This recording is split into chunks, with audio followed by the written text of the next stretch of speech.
تہجد جو تراویح ہم لوگ پڑھتے ہیں تو اکثر یہ کتنی عمر سے ہم شروع کرتے ہیں؟ ہم کیا سمجھیں چلو 20 سال کے بعد 25 سال کے بعد ہم لوگ تراویح تہجد کا اہتمام کرتے ہیں.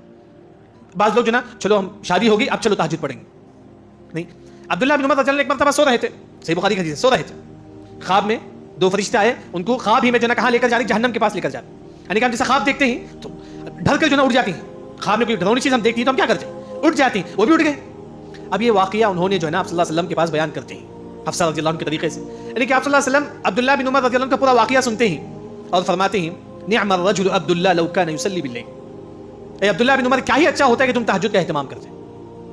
اس وقت ان کی عمر تھی 15 سال, 15 سال, اس سے پہلے ہی پڑھتے تھے. یعنی کہ 15 سال کے وقت آپ صلی اللہ علیہ وسلم نے کہا کہ عبداللہ بن عمر تم تہجد کا اہتمام کرو. 15 سال کے بعد انہوں نے تہجد کا اہتمام کرنا شروع کر دیا. یعنی کہ تہجد کا اہتمام ہم کرتے رہو, خود بھی کرو, اپنے گھر والوں کو بھی بولو. یہ بہت اہم چیز یاد رکھیں.